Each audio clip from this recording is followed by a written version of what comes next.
Hey you guys, it's Rachel here with Senza Cane Corso.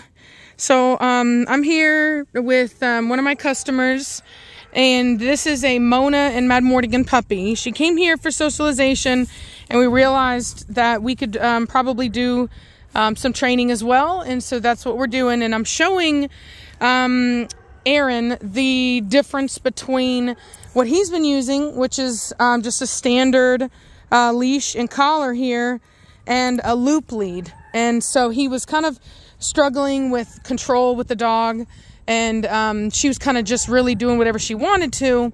And I showed him the loop lead. I did some work with her, but this is only the second time that he's even tried to walk her with this loop lead. So it is very normal for a dog that has been used to getting their way to on the lead to fight a loop lead the first time that you use it. Okay, go ahead and relax that hand, because you don't want there to be tension unless she's causing it. So it can be hard to learn how to use a loop lead at first, and that's why bring your hand farther closer to her. There you go, and then you can release your hand a little bit more. There you go, and only pull back when she's pulling away. And you may have to, yeah, I would move it up a little bit, because she got it, she got it a little bit. She's got really good structure. Okay, so see, there she goes. So, and you'll know you got it right, because they'll typically fight you a little bit on it. And this is the same area that we put the show leads for dogs, so, you know, don't worry about it. And she'll fight, and that's fine. You just keep on moving. Don't let it be nothing. You don't let her win, and you just keep on moving, and she's gonna throw a tantrum because she's used to getting her way, and so go ahead and give her a little tug and pull her towards you, because she's doing one of the things that they can do. They'll throw a bit of a tantrum, and they'll kind of lean back on it a bit. Now you do definitely want to take your hand down a little bit. You don't want to have constant tension. Right. So you want to bring your hand down closer so that you don't have to have this very long, you see what I'm saying? Because you do want to release. And what you want to do when the dog is not working with you is you give him a tug, like a pull. Right. Like you don't want to keep the tension on. So you're going to lose the ear in a minute if you're not careful. There you go. And in fact, actually, now that we need to, you want to walk on the other side of her too, because of the way the collar is at. I just noticed that. Yeah, so you want it to be a P. They say it's a P, but basically, you want to be on the side that, move your hand here. Side over here. Yeah, see where this is at? Right. You want the lead to be coming towards you like this. Okay. You don't want it folded over. Gotcha. Yep, there you go. So, and she'll fight a little bit, but like I said, once she's done, then you want to relax your hand a little bit so that there's no tension, because she needs to understand that when she's with you, yes, exactly. She can be free so long as she's with you. There you go. There's a little bit of laxness. Good job. Very good job. And then when she doesn't work for you, you give it a tug first. And then if she doesn't come, that's whenever there's that tension. But you do, yeah, and you want to just try to relax your hand a little bit. There you go. She's working for you good, and just keep on. There you go. So this is a dog that was not listening at all. She was just doing whatever she wanted to do, pulling around like crazy. And now she's, and like I said, this is only the fourth time he's walked in a circle. He did 2 runs. It was way better. And then I asked him if we could film, because I wanted to show people, and we're going to put her old lead back on so that you can see it, but it's not so much the dog or even you sometimes. Sometimes it's the tool that you're using. So go ahead and relax your hand a little bit. As long as she's with you, you don't have to have tension, there you go, on it, okay? You want to put the other one back on? Yeah. So now let's try this.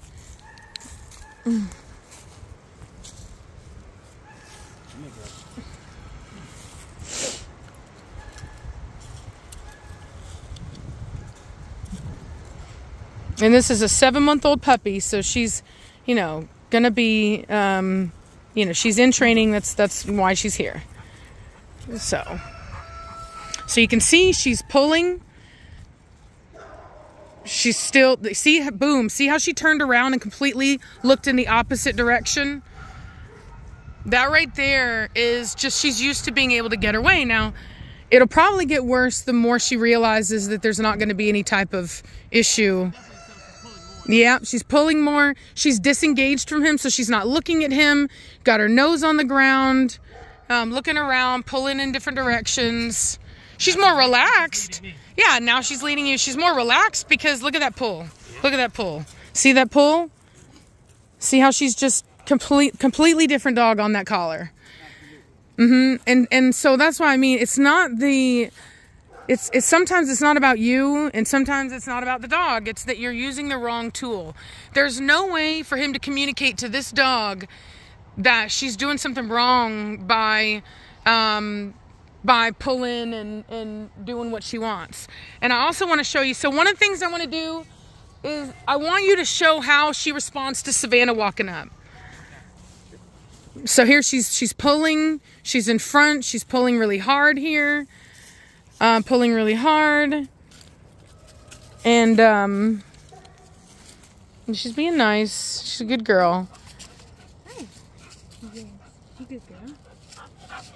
And now let's switch it. You want to switch it back again? And we'll do it again. Sit, sit, Marley, sit, sit. Sit, Marley.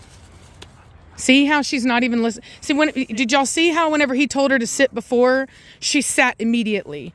But now that she's been on this other collar, her brain is not in an obedient stage. And so she just completely disregarded him, and is even fighting him now. As you can see, she's not in a very serious way, but in a very playful way. She's basically trying to take back control again.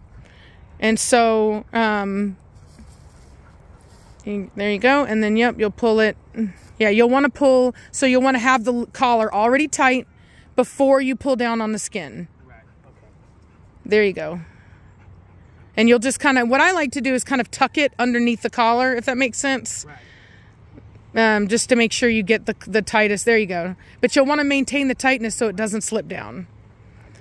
And it helps whenever they're already standing too. Yeah. Yeah. Come on. And then you want to have your hand pretty close to the dog.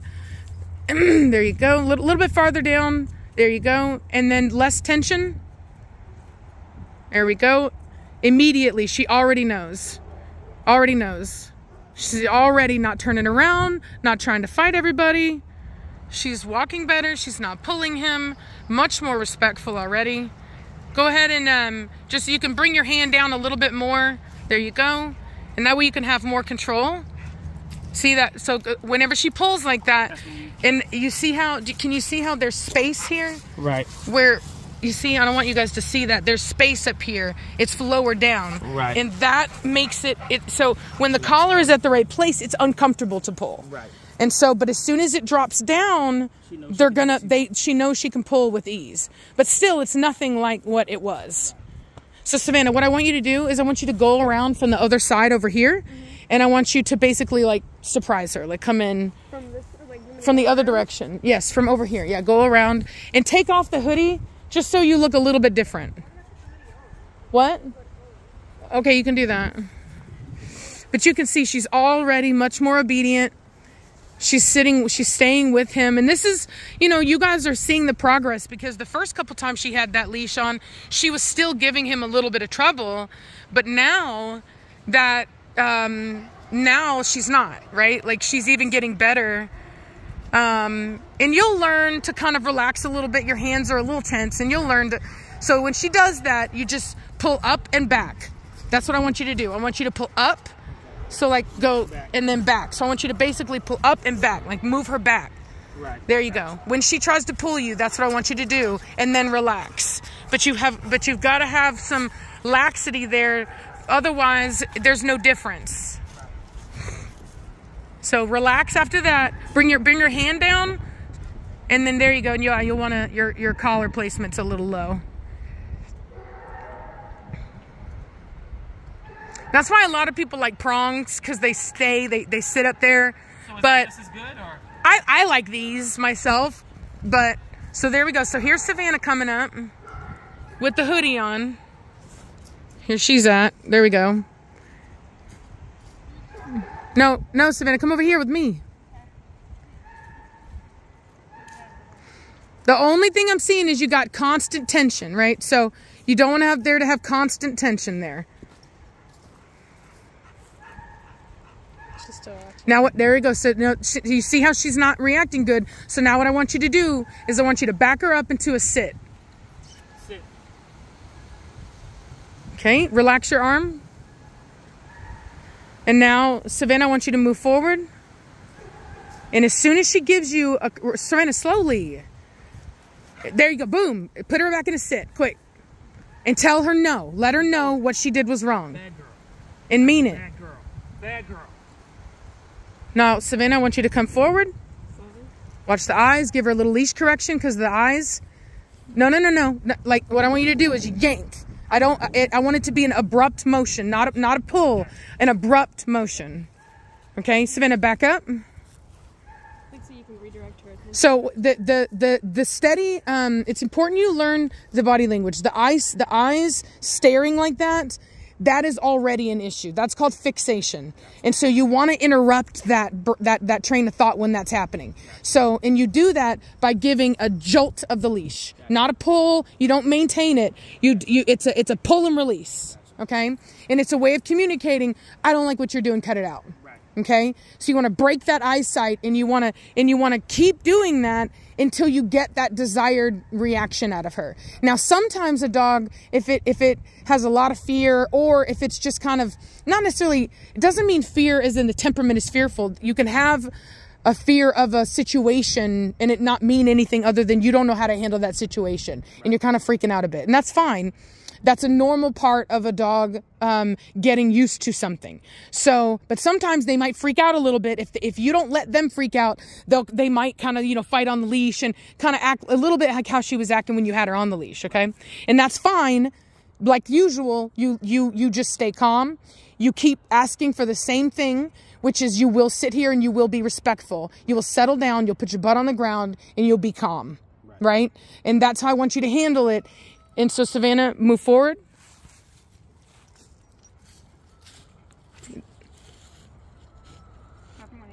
No, I want you to just stand there for a second. She definitely responded to your correction. She's not paying as much attention. Give her a little correction just for watching. I just want to see how she acts. So she's not looking anymore. Savannah, you can move forward a little bit. Yeah, a little bit. There, see, okay, so see how she tightened the lip just then? Now give her correction because that staring is not good. No, ma'am. All right, Savannah, move forward one step. Don't touch. Give her correction. No, ma'am. There we go. I like that. Much better. Much better. All right, Savannah, now you can slowly, don't scare her by reaching behind the head. Slowly put your hand out. There we go. There we go. Now you can give her love. There you go. Good. That's good. That's good. Now move away, Savannah. Good.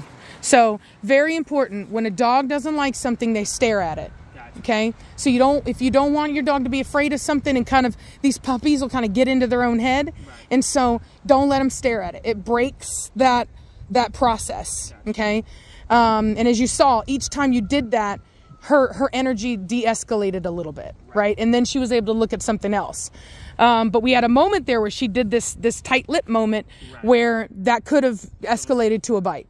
And so, and she just doesn't, it's not because she's dangerous or aggressive or whatever. She doesn't know how to handle this situation. And she's using the tools in a wolf's tool book, right? Which is genetically what dogs are. They're basically wolves and they're going to act like wolves. So she's going to use her senses, her teeth, and body language to communicate if we don't show her another way, right? Absolutely. So that's good. I think you're going to do great with her. I think having this is going to be paramount. Big difference. Yeah. So what do you think? I mean, now that you've, I definitely see the difference. There's a huge difference, night and day difference. You have total control. Yeah. You have total control. And she responds very well to it, too. Yeah. She knows she's not in charge anymore. Yeah. So there's a big difference. Perfect. Perfect. Well, y'all guys, this loop lead here, it's cheaper. You're not having to buy 2 products, which is a leash and a collar. I buy them at Tractor Supply. One thing that I do like when I'm training dogs, I used to use them all the time, and I don't have as many anymore because they don't sell them. A lot of the animal rights activists, they don't like this kind of stuff. And the reality is that they can feel however they want to feel about their dogs, but when it comes to these big mastiffs, you need to have control of your dog. You know what's interesting though? Is what? The one thing that they are for are those leads that like stretch out, and like vets specifically say they would never use those because dogs run into the roads all the time with those because they don't listen to their owners, and they use those stretch leads. You know. Well, no, they're actually all about harnesses, and this you had a harness as well, right?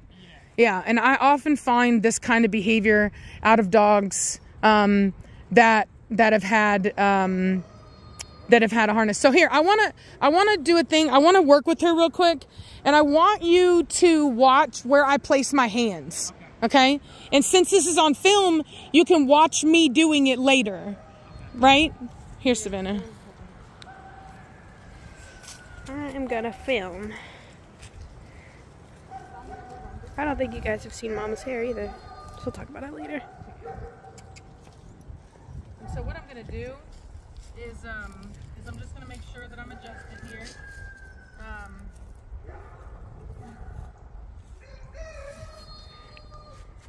Good. See what I mean by tuck down? Right.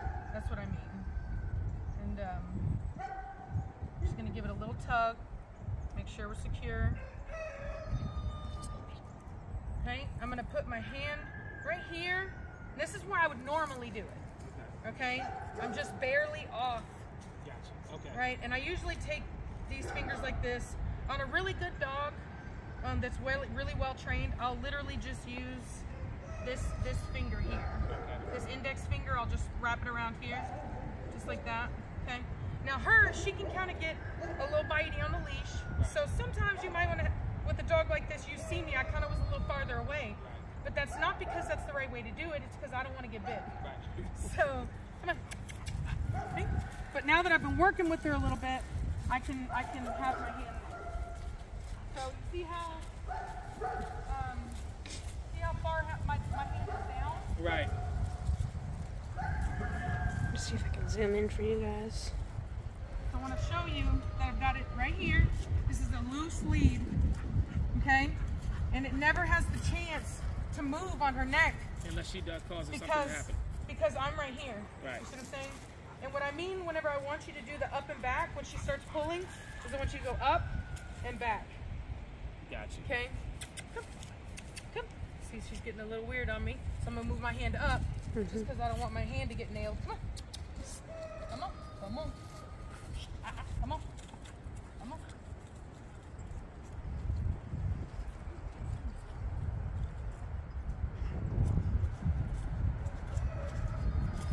See, and I can move my hand up and down this thing. See what I'm saying? I'm not doing a lot of. She's acting.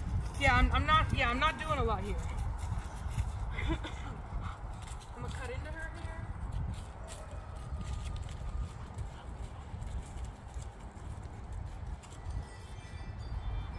See how she's kind of pulling there?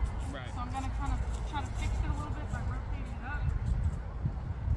Sometimes if you're not too far off, if they haven't gotten it too far off, you can kind of go like that and loop it back up again. Right. And catch it. See how she's kind of, I'm gonna, see I just use these 2 fingers here. Just like that. Now this dog doesn't know me from Adam, so she is gonna be a little weird. Most of my pulling, I'm actually, now that I think about it, I'm actually doing it right here. So you're not doing it with your other hand, okay.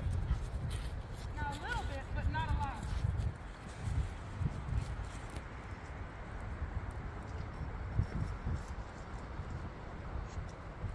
So here, see how she's kind of pulling? So I'm gonna back her up a bit.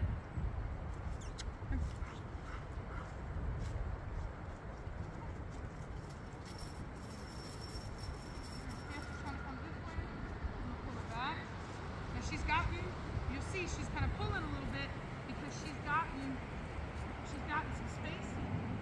So I'm gonna lift it up.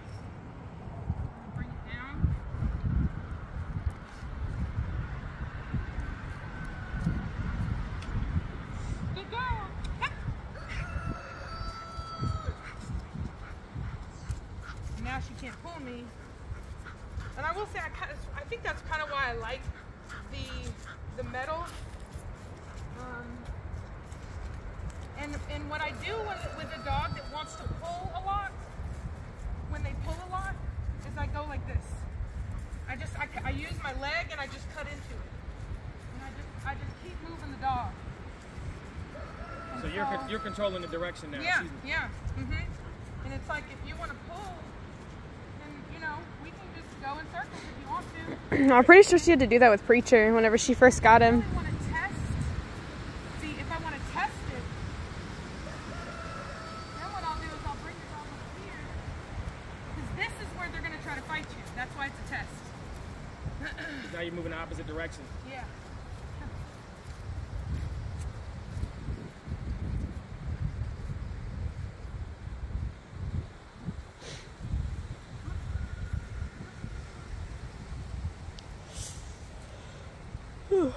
Tired.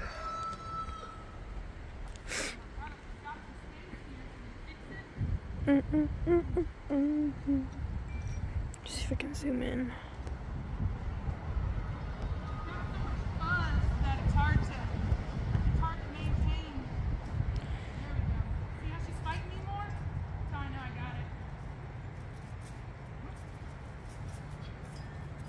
See, she knows it.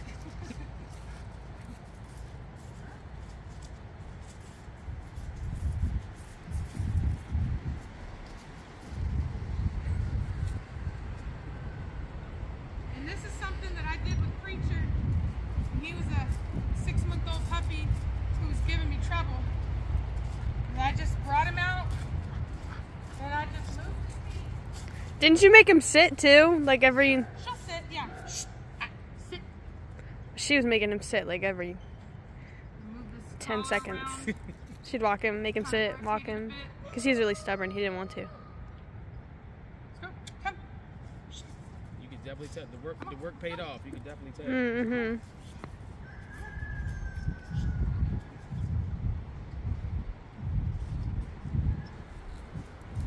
And what I tell people is you want to work them until they don't want to work anymore.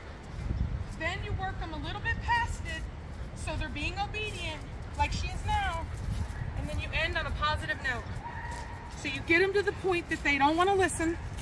You work them past that point and then sit. Good girl. See, and she don't know me, but she sat immediately She looked up at you. because of this and looked up at me. I got the eye contact. So I would just work with her a bit. I really wouldn't. I know you wanted to, I know you came to socialize, but I would actually work with her a little bit more and then bring her back for the socialization. Gotcha. Because this is kind of a lot. Yeah, yeah. And you want to end on a positive note. Definitely. And Savannah, You want to walk up? move forward a little bit. I want to see how she acts. I want to show you how I would do it. See that jerk that I did? You. Cut it out. Now, see how she's looking at me? I want her looking at me.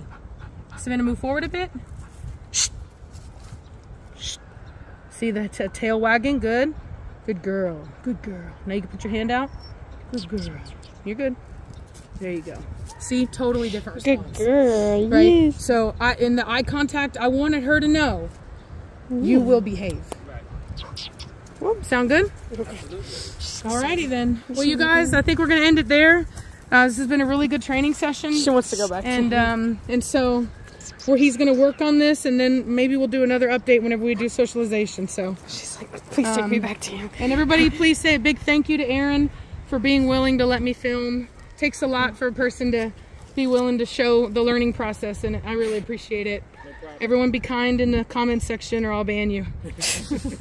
Have a good day. Bye, y'all.